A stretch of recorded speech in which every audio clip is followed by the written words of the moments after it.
Start recording. There we go. All right, welcome everyone.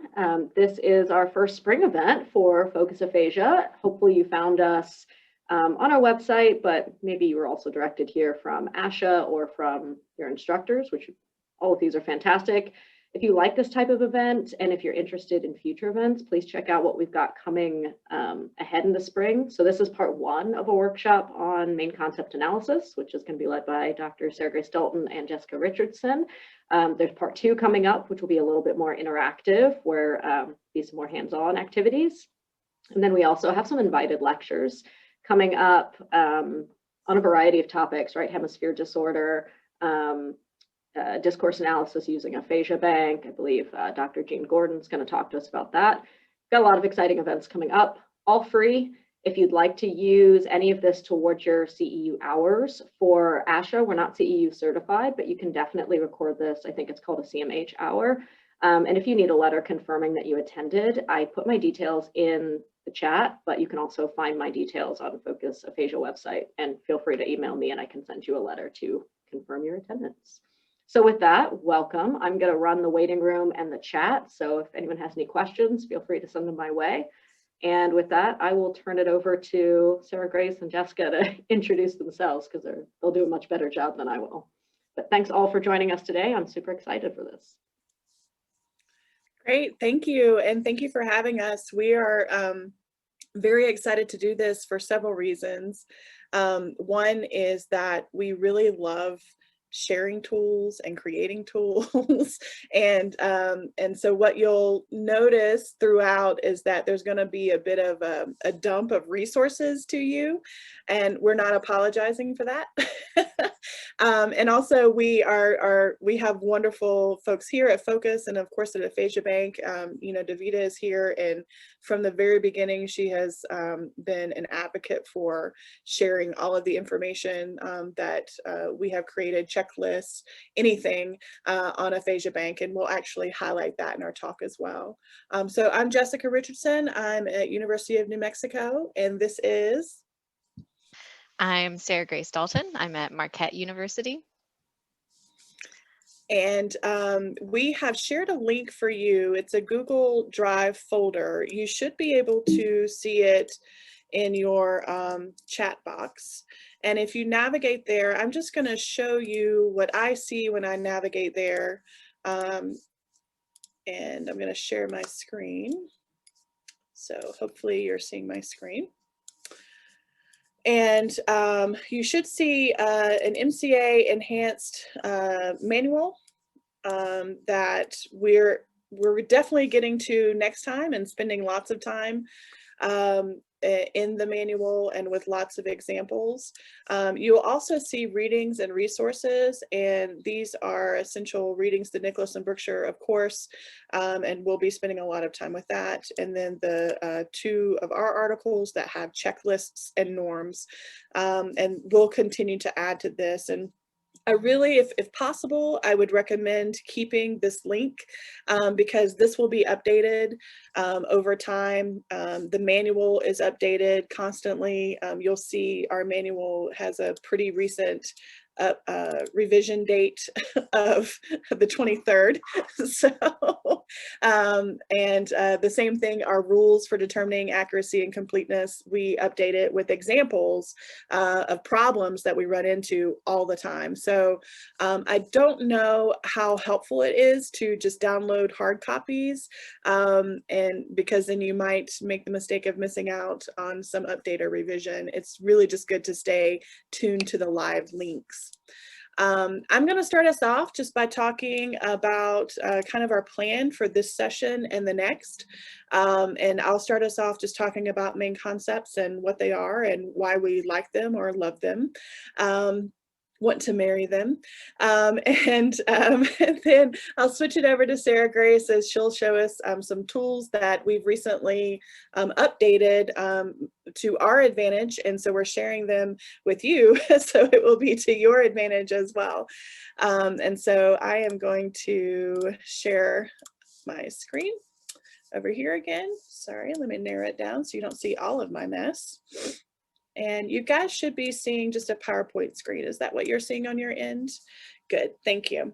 So for this part one, we just wanted to talk a little bit about MCA and its neighbors, give some definitions and examples of MCA, talk about coding and scoring, a workbook demo. So this is an Excel workbook, and as we finalize things, that will also be made available to you through this Google Drive folder. Talking about interpreting MCA results, and then just show you the different checklists that are out there, and just a brief note on psychometric strengths. For part two, we're going to spend actually a lot of time doing a deep dive into the rules for accuracy and completeness, and using times where we've run into trouble and had to make some decisions to teach about those rules for accuracy and completeness. And so lots of examples there. And then talk about future directions, where we are for MCA and where we're going for new tools for you to use. So first, just talking about the nearest neighbors, before diving into the details, I just want to bring up something else or some other technique or approach that you may have experience with. For example, content units have been around for a very long time, and main events are a newer tool or a newer measure, but very similar to main concepts. And then of course the story completeness part of the story goodness index. So some of you may be more familiar with one of these, and to tell you how main concepts relates to that. So first, talking about content units, first introduced by Yorkston and Buchelman in 1980. And a content unit is defined as a word or a phrase referring to the same object, action, or state that was mentioned by a certain number of control speakers. And this is just an example of some more recent work on content unit checklists from Hillis's group in 2019 for their modern cookie theft picture. So you may have noticed that, you know, there's the original BDAE cookie theft picture, and they've updated a little bit, and they're even working on another update that shows a more diverse and multiracial family. And you can see that maybe I should make it a little bigger for you. But for example, they have left-sided content units that are on the left side of the scene, and then right-sided content units, and then some that are neither left nor right. And this is really just a checklist approach, and I'm a fan of checklist approaches. Probably if you're here, you are too. And you're making binary decisions about whether or not a person produces that content unit or not. Throughout the literature on content units, there's not a whole lot of detail, if any, in some cases provided throughout the literature on how to handle errors. So a lot of these methods that are out there, they do really well if you're working with typical populations or with populations who don't make too many errors. But when you start talking about folks with aphasia who produce a lot of different errors, we need something a little bit more informative and nuanced. Main events were defined by Capilouto and colleagues in 2006 as, they were also called essential elements or implied meanings. And they defined it as an event that is of sufficient importance to the story as a whole and independent from the other events in the story mentioned by a certain number of control speakers. And this is just an example from that 2006 paper that's showing main events for the birthday cake scene and main events for asking directions. And you can see they give a little information here. So in parentheses, there were alternates, alternative ways to say part of the main event. Importantly too, this had a binary scoring system. It's either correct or incorrect. And the example that they give in one of their articles is for the birthday cake picture, if the participant said the boy is crying, but did not mention because the dog ate his cake, then that main event was scored as incorrect. And so that is just a little bit about main events. Then there's the story completeness part of the story goodness index. And That's really the x-axis of the SGI, or the Story Goodness Index. And story completeness involves a checklist of critical components, and this can involve events and characters that, of course, again, are identified by a certain number of control speakers. And here's an example from one of the earlier papers where they showed the development, and they introduced SGI. And it's showing you the story components, the critical components. And this is for Old MacDonald Had an Apartment House, which is used in a lot of work by Coelho's group. And so you can see the couple or farmer is moving to a city and or finding an apartment and or having an apartment building. So it's a way for, it's showing different ways that a person can express this concept that is considered to be essential. And again, this is a binary scoring system. It's either present and correct, or it's not. We gave a little bit more of an update or a little more detail on this in a recent paper from Power and colleagues in the Journal of Brain Injury. And I've tried to make sure, guys, through all of this, that the link to whatever article I'm talking about is up top at the top of the slide. So for these articles, you can easily navigate to that link through the DOI link that's provided for you. And in the Power article, we talk about the story completeness score, and it's the total number of critical story elements. And this was for cat rescue for that particular study. This is not the same as the cat rescue elements that we found for our first norms paper. We have more critical elements there. But for this paper, number one was the kitten or the cat. Climbed, got up, caught on, is into the tree or limb or branch. And you can see these other ones. And we just mentioned a little bit more detail here about scoring. So participants were not given partial credit for utterances. For example, a participant had to include cat or kitten and one of the verbs and one of the nouns in order for that utterance to be considered to contain the same as the information unit provided by controls. And so for the story completeness, again, it's one of those things, either it's there in its entirety, or it's not. And it's accurate in its entirety, or it's not. So now we get to main concepts, and this was first introduced by Nicholas and Brookshire in 1993. And main concepts are defined here as relevant utterances that provide the gist or essential content of the narrative task. And each main concept consists of a subject, one main verb, an object, if appropriate or indicated by the verb, and any subordinate clauses. And here's an example of their main concept list for the original cookie theft picture. And underlined here, you see are the essential elements of the concept, and in parentheses are options that are provided for that concept. And so you can see this had 7 concepts, and they provide in that original paper some examples of coding as well. And the coding is based on giving us a little bit more information about accuracy and completeness. And so based upon the neighbors that I just mentioned, you can think of a main concept as similar to a main event, or as part of a main event, as shown here. So the longer main event, in this example from the Capilouto paper, is a man and woman are driving or traveling, and they see or greet or say hello to a farmer on the side of the road. And usually what we found in our main concepts is that a main concept might just be the man and the woman are driving and traveling. And then another concept might be they see or they greet the farmer on the side of the road.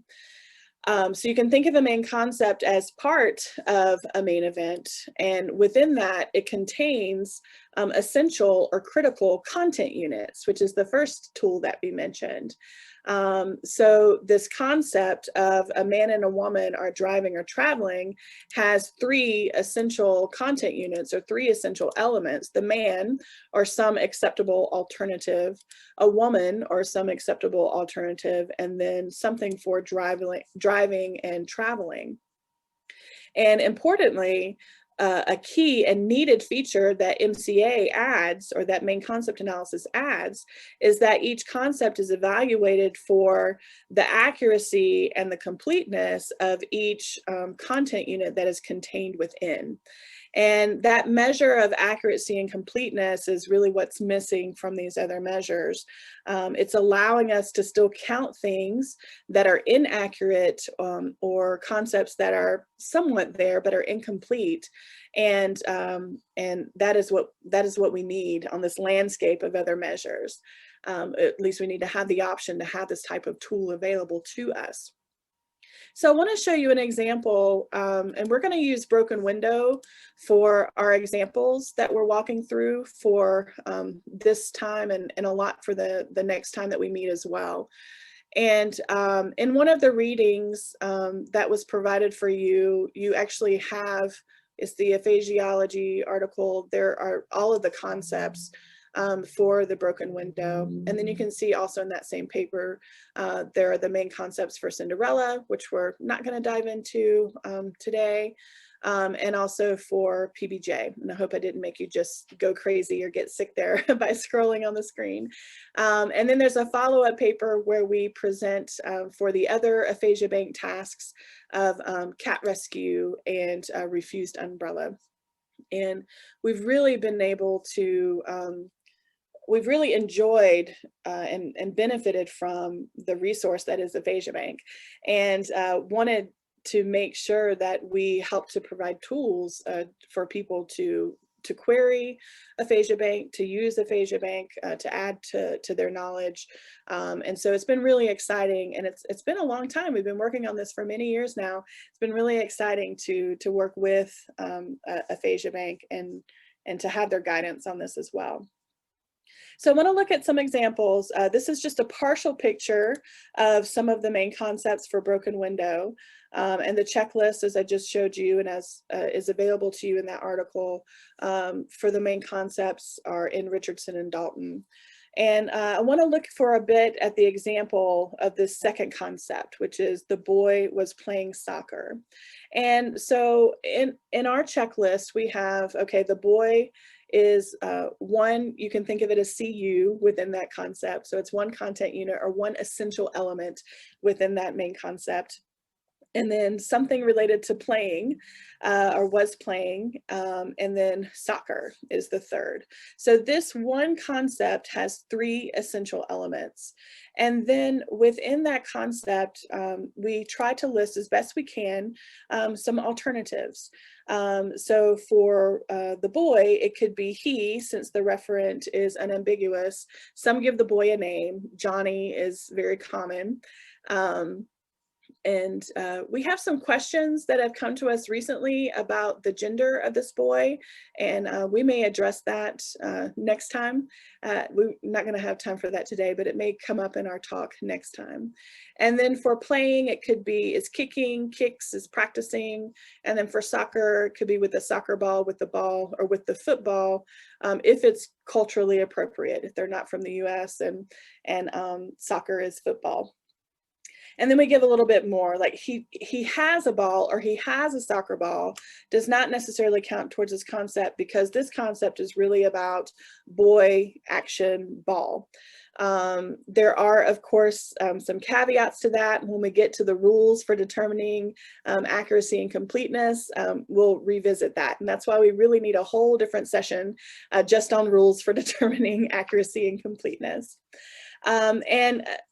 The way that I think about it is, again, looking at each essential element and then evaluating it for its accuracy and its present. And then combining all of those things together lets us know what kind of code to give to that main concept. So walking through the codes, in this example, if they say something that is accurate for boy, something that is acceptable here, accurate for playing, and accurate for soccer, then this is an accurate and complete concept, which is an AC, and it contains all elements of the main concept with no incorrect information. And I am not monitoring chat. Brielle, please tell me if I need to do that. Nope, you're all good. Okay, sorry, I just saw it popping up and I'm like, oh no. All good. Just yell at me if I need to stop and answer a question. Okay, will do. Thank you. And then here is just another example. If they say boy, something for boy accurately, if they say something accurate for playing, but they don't say soccer, then this is an AI, or accurate and incomplete. So it contains no incorrect information. So none of these inaccurates are checked off here, but it did leave out at least one essential element. And so this is an accurate and incomplete, or an AI. Some other examples is if they have accurate for boy, accurate for playing, but inaccurate for soccer.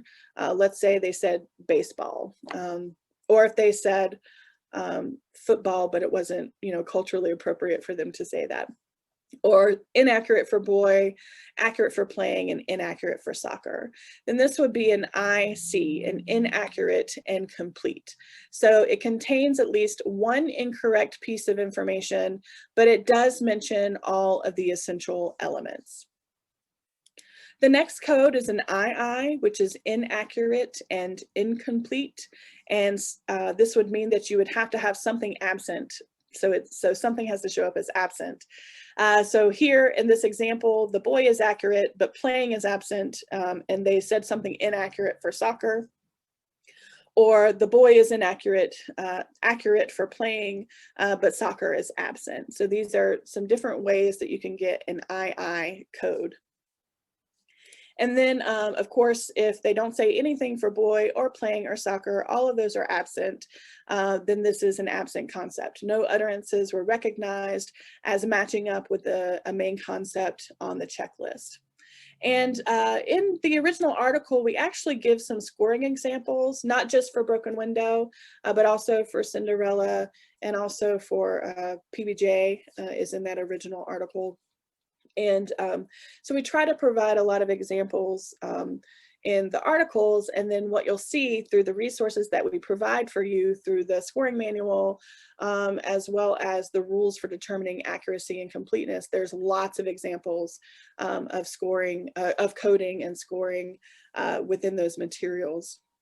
So what this might look like, this is an example scoring sheet that could be used. We've used this at bedside in an acute clinical research study. This may be something that you can use in the clinic. It may be something that you may use for your research. And the good thing about this is that it has the information about the essential elements, the alternates as well, to help make sure that you're not being too narrow in what productions that you're allowing. And I just scribbled, just pretending that, I'm trying to record online. Maybe I typed out their transcript, or, maybe I'm listening to an audio file of what they said, or, maybe there's a full orthographic and phonetic transcript. There's lots of different inputs that could be used to utilize this scoring sheet. And, just saying, okay, for the boy is outside, we had, accurate stuff for all of that. So the MC code is an accurate and complete, an AC. For MC2, they said 2 out of the 3, so it's incomplete, and something in here was inaccurate. So that's a II, inaccurate, incomplete. And so you can just see, just made up with scribbles, of course, these are the responses of this person. And so these are the codes that we have for their performance on the Broken Window sample.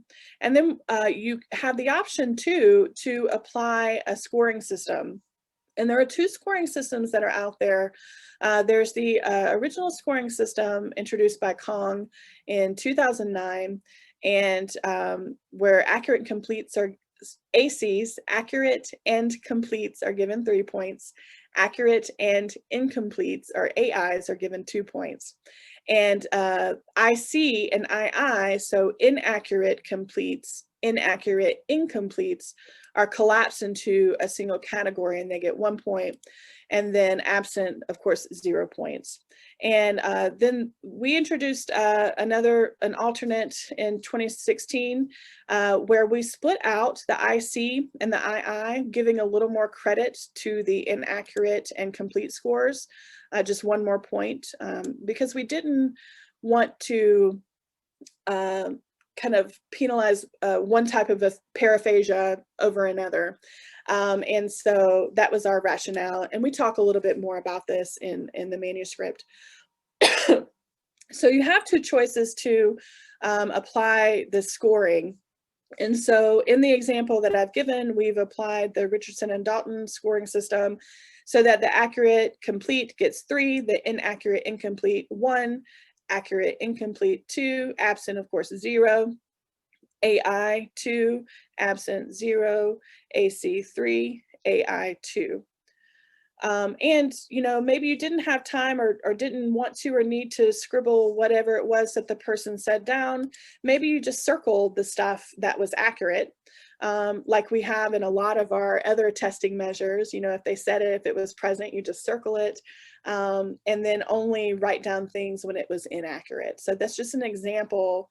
Another way of potentially using this type of worksheet, a scoring sheet, to come up with a score. I'm going to turn it over now to Sarah Grace so that she can walk you through the workbook that does this, and is definitely a very good place for you to start with training. If you're worried about reliability, this is going to be the perfect tool for you. And I'll let her walk through that and then finish us out for this morning. All right, thank you, Jessica, for all of the introductory information. So I am very excited about this Excel spreadsheet. And as Jessica mentioned, it has come into being because as we are training graduate students and undergraduate students in our labs, we realized that we needed to provide them with a little bit more external support as they were first, diving into main concept scoring, because it can be tricky to keep all of the different rules straight and remember what it is that you're looking for. So this, again, will be made available. I just have to figure out how to lock some of the cells so that people don't accidentally delete formulas and then it gets broken. But as soon as it is ready, we will be sharing that. So I am going to share my screen now. Sorry, normally our university uses Teams, so I'm a little bit slower at the Zoom navigation. Okay, so hopefully at this point, everybody can see the Excel spreadsheet. Let me know if that's not the case. Yes, we can see it. Okay, perfect. So about to say, I'm going to assume from the silence that it's good. All right, so what you see here is each of the main concepts for the broken window story are listed on the far left side of the Excel spreadsheet. In this second column is a spot where you could place a participant's utterances if you wanted to type those out.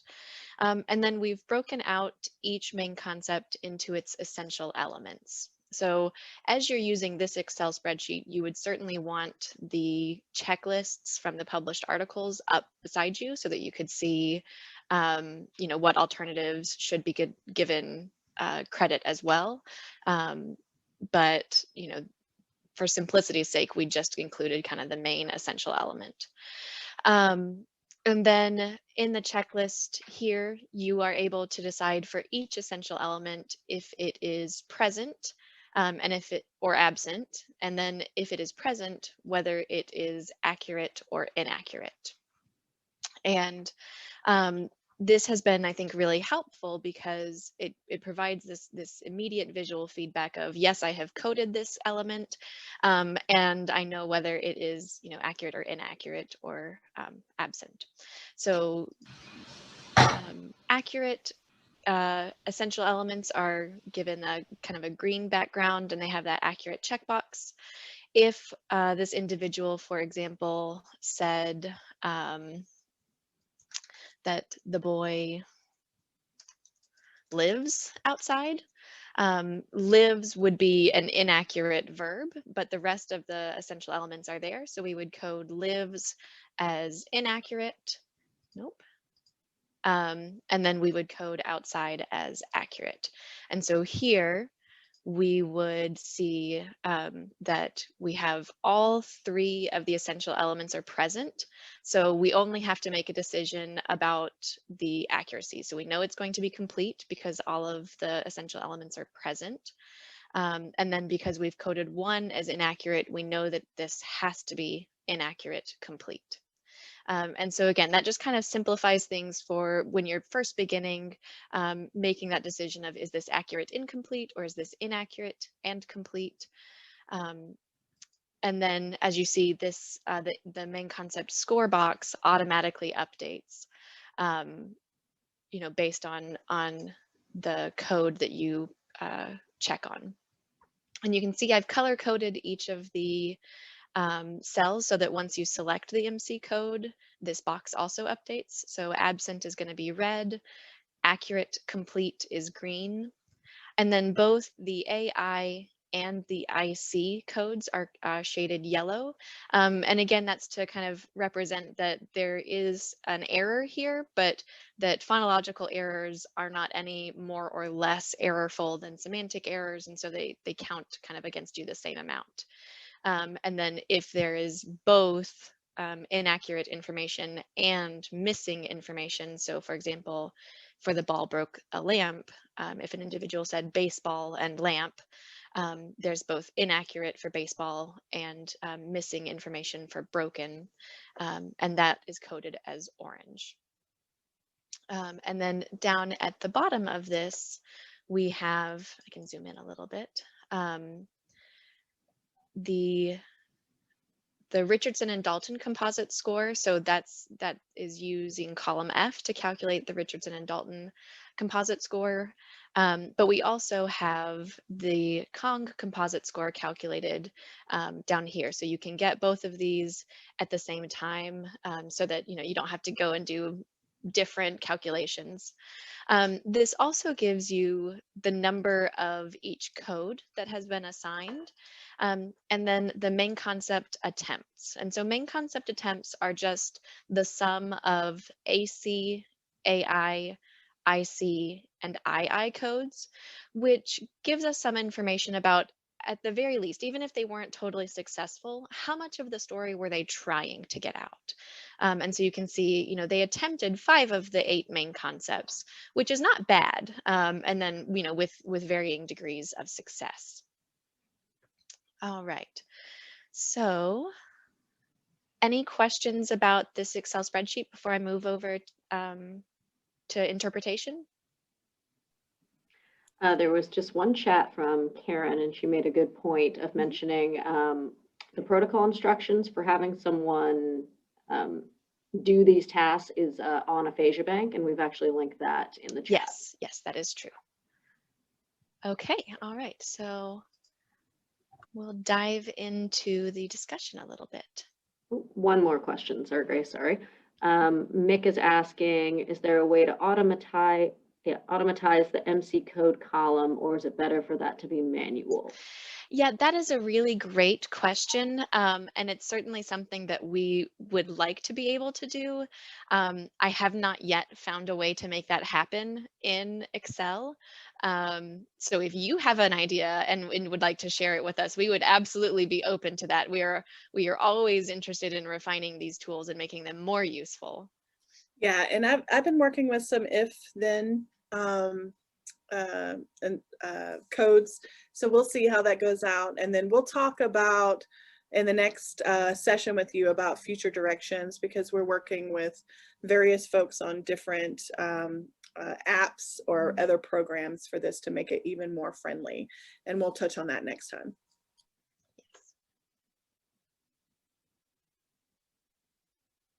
Okay. There's a question in the comment really quickly. So I'm gonna, Amber, I see your question, and when Sarah Grace gets through the next part, I'll come back to that. We actually have details or guidance for how to treat 2 separate utterances for the first 2 elements in the checklist. And that's definitely where I would advise, and Sarah Grace would definitely advise, we never, ever score anything without the checklist in front of us, ever. Yes. Even now, after doing this for, you know, almost 10 years. Never, ever, ever. It's the golden rule that we share with our students. Okay, so let's take a look at the PowerPoint again. Let me start that. All right. Are y'all seeing just the PowerPoint, or are you still seeing the? We've got it. Okay, perfect. Thank you. So now when it comes time to interpret the results, so you finished scoring this discourse sample from your client, and you are, you know, trying to figure out what does this information mean. So you can take the main concept checklists and again, you'll have the number of AC statements, the number of AI statements, the number of IC, II, the number of absent main concepts, how many attempts they made, and then the 2 composite scores. And with this information, you can then compare to the norms that have been published in Richardson and Dalton 2016 and 2019, and then Dalton and Richardson 2019, I believe it is. And so that's what I have here. So we have our sample kind of pretend participant. And here on the left in this table, you can see the number of, or how participants who are not brain injured perform on the broken window story, and also how in just kind of the whole population of individuals with aphasia perform. In the tables, there are also breakdowns for each of the aphasia subtypes, or most of the aphasia subtypes, but for simplicity's sake, I'm just showing the healthy controls and the PWAs. And so as we look at the Richardson and Dalton composite for this individual of 8, we can compare that to both the healthy controls at 16 to almost 17 main composite score, and then for individuals with aphasia, a composite score of 8.7, and see that this individual is producing less information than we would expect if they were a healthy control. When we look at the AC, the number of AC codes, we see that this individual has produced 1 AC code. And when we compare that to the control population, they are producing on average about 5 accurate complete codes. So again, far less than we would expect for a healthy control. They produced 1 AI code. So that's about on average with individuals with aphasia. They also produced 1 IC code. So that is, again, closer to our individuals with aphasia.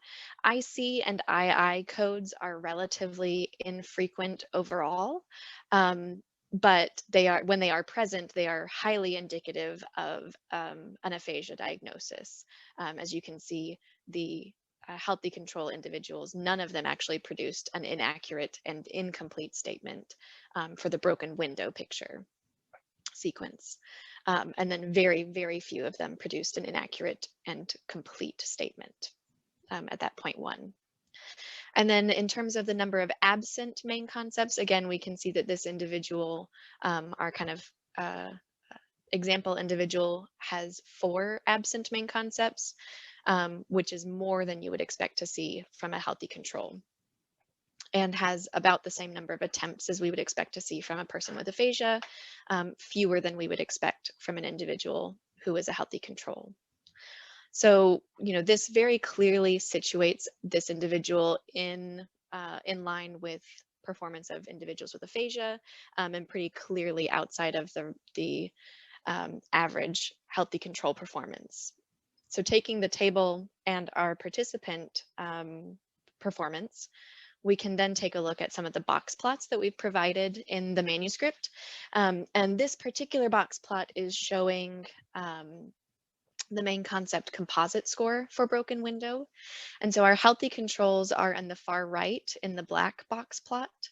In green are individuals with Broca's aphasia. In blue, individuals with Wernicke's aphasia.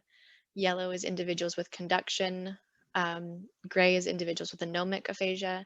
And then red are individuals who scored above 93.8 on the WOB, but who had a stroke and who continue to report residual language difficulties. So they get called a lot of things in the literature. I think we have recently settled on latent aphasia, but in this paper we were referring to them as individuals who are not aphasic according to the WOB, but not making any statement about because they're continuing to report language difficulties. And so when we look at the main concept composite score for our individual of 8, we see that if we look at the average in our box plots, that's about average for individuals with Wernicke's aphasia. It would be a little bit above average for individuals with Broca's aphasia, a little bit below average for individuals with conduction. So it feels pretty safe to say that this individual is falling somewhere in this range. And again, it's very clear that this individual is performing well below what we would expect for a healthy control. Not totally outside of the range. We did have some outliers in the data who performed that poorly, but overall, much more poorly than we would expect. If we look at just the accurate and complete main concepts that are produced, we once again see that with just a single AC concept, that this individual is performing much more in line with an individual with a severe aphasia and very much not like an individual who is a healthy control. And so this information can help you situate where this individual might be in terms of their diagnosis, but it can also help us kind of determine as therapy, as we're designing our therapies, what we want to target. So individuals who produce a lot of accurate but incomplete main concepts, we might want to just focus on increasing their general productions or working on getting more verbal production out. For individuals who produce a lot of inaccurate complete or inaccurate incomplete codes, we might want to focus on honing in and getting just those accurate words and trying to limit perhaps the other things that might be inaccurate and might make it even more difficult for a communication partner to follow along. So in that way, you can look at these individual error codes and see if there's a high preponderance of one kind of code, maybe we want to handle that in a particular way. Okay. So as Jessica mentioned, there has been a rich history of main concept development, and that started again with Nicholas and Brookshire. And so they developed main concept lists for 8 stimuli. Those are an argument picture sequence, a birthday picture sequence, the cat rescue sequence, which is also part of the Aphasia Bank stimuli, asking for directions, doing the dishes, which is a procedural task, writing a letter, which is another procedure. And then they also created lists for the BDAE cookie theft picture and the WOB picnic picture. Kong has published in English main concepts for 4 stories, cooking in the kitchen, waking up late for work, buying ice cream, and helping an old man. And then we have published main concept lists for the Aphasia Bank stimuli, but also Hammeister and Nichols, and I apologize if I have butchered their names, but they have also published for, I believe it's cat rescue. They have published a list as well. So I'm going to take you to this website now. This is on the Aphasia Bank website. Davida has been so wonderful in hosting many of these resources. And so I want to just kind of show you all where they are available to you. So let me share just my whole desktop really quickly. And what you will see is here on the Aphasia Bank website, actually, let me go back a page. Oh. So if we go to aphasia.talkbank.org, over here under topics, there is a link for discourse analysis. And there are additional discourse analyses available. But if you click on the main concept link here, you'll see a list of most of the publications that you have used the Aphasia Bank stimuli. Some information about some of the scoring procedures that have been developed. And then here links to the main concepts for these tasks. And then something that has just recently been developed and that Davida has shared with the world is a tool to help us actually code main concepts within chat.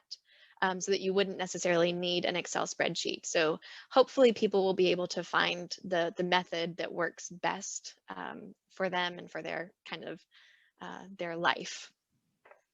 All right, so Jessica, were you gonna finish out on the psychometrics, or do you want me to cover that one? I think you can go ahead. I'm furiously typing in the chat to some of these questions. Okay, all right. Is there anything that I need to address? No, I'll probably circle back around before we get off just to make sure that they're addressed for everyone. Okay, all right. So we just wanted to share a little bit of information about why we, like main concepts, or why the kind of strengths that we think it might have, recognizing, of course, that main concepts should always, be used in conjunction with other information. We're not advocating that main concepts is the end all be all, but we do think it gives useful information, and it has some characteristics that make it pretty strong. And so, the first of those is that it's got pretty good psychometric strengths and clinical feasibility with the checklist and with some of these, spreadsheets that we're sharing, with the chat files that Davida has worked out that can allow you to score those, in the transcript. Main Concepts has consistently reported high inter and intra-rater reliability, particularly when you use these detailed scoring guidelines from Nicholas and Brookshire and the checklists that have been published. Mary Boyle also published on the test-retest reliability of main concepts. And so we do know that there is, the reliability is adequate for repeated measurement for certain of the MC codes in group studies. We don't know yet about individual use, and that's one of the things that we're interested in investigating more, is looking at, if we combine samples. So right now we've been talking primarily about broken window, but we have all of the tests, or all of the tasks for Aphasia Bank developed. And so if we combine those, can we get a stable enough estimate that could be used for repeated measurement in a single individual to track therapy progress over time? Main concepts are also sensitive to differences between control speakers and persons with aphasia, as well as between persons with different profiles or subtypes of aphasia. And we've also recently demonstrated that MCA is sensitive to the deficits seen in primary progressive aphasia as well. And then finally, we do know that main concept analysis correlates with standardized measures of overall aphasia severity, confrontation naming for some subtypes, but not all. So in confrontation naming, it correlates, MCA correlates well for individuals with Broca's and Wernicke's aphasia, but not for some of the milder fluent types. It also correlates with listener perceptions, conversational abilities, communication confidence, and life participation. And some of those publications are forthcoming as well to giving that information. Okay, I think that is it. I think we've got just enough time for some questions, or to go over questions that have been coming in. Yeah, there's been great conversation in the chat. Wonderful. So Amber had asked, can you use two separate utterances for the, can one utterance count for the first two concepts? And I gave a guidance from our original checklists. And so you can see that in the chat box. We actually do try to provide guidance here. And let me pull that back up and I'll share my video. Try to be faster and efficient. Because wow, that time really flew. Yes, it did. So the example here, hopefully you're seeing that on your screen, is, you know, sometimes this concept was combined with number 2 in a statement like the boy was playing soccer outside or the boy was kicking the ball in the yard. The statements would receive full credit for both concepts 1 and 2. And so that was one of the great questions there in the chat. Another was Leora bringing up some really, a really great point about, you know, how some of these have more grammatical or syntactic elements rather than just semantic. And so, you know, is main concepts just a semantic measure? Is it, you know, something else that's combined? And, you know, I would say as is, and as, you know, some of the other checklists, not ours, that are out there as well, some of them definitely have some more grammatical measures in them. And she was basing this on the boy was outside. Was is more grammatical than semantic. Well, we certainly had the same conversation when we were doing the refused umbrella story. One of the concepts is it is raining, and we were like, what is the like essential element? It, can we really have it as an essential element? And I think we ended up saying it would be, but we definitely have had that conversation and kind of trying to figure and that out. I mentioned too, you know, part of this is these come from, you know, whatever the control speaker said, and control speakers are definitely more inclined to produce these grammatically correct sentences. But, you know, I also mentioned this only a handful of concepts that are affected by this. And, you know, Sarah Grace and I'm pretty sure other developers of checklists, I can't speak for them, but I think probably they think this way, is that we're not intending for these to be static. We're actually hoping that they would be, you know, dynamic. And this also may be something worth considering in the future, because it would be very easy just to go back to those specific concepts and, you know, get rid of those elements and do some rescoring and have some new references. So that's definitely something for the future that would be great to do. And then Karen asked about gesture use. Well, yeah, individuals with global aphasia. Yeah, and so there, you know, there weren't that many people with global aphasia in the database that could actually do these tasks. In our recent message paper, which we'll point you to next time, we did include a few more.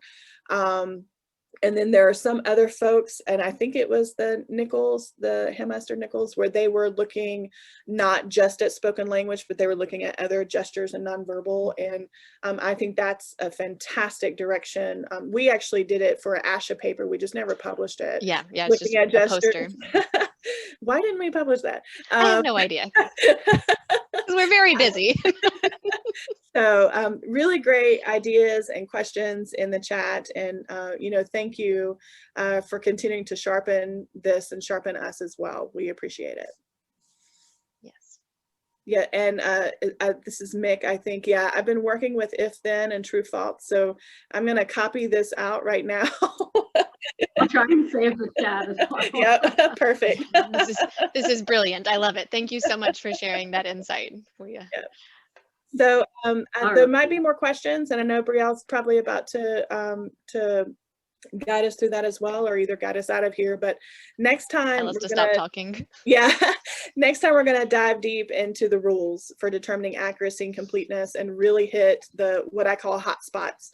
What are the things that we keep visiting most when we're scoring? What causes problems and reliability? And we're going to spend a lot of time on that next time. And there's been a few requests for the PowerPoint in the Google after we finish, so I said I would remind you.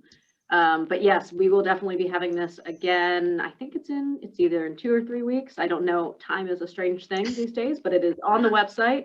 And we will see you back here. Hopefully you'll join us. And again, if you need a letter to confirm attendance, my email is bcstark@iu.edu.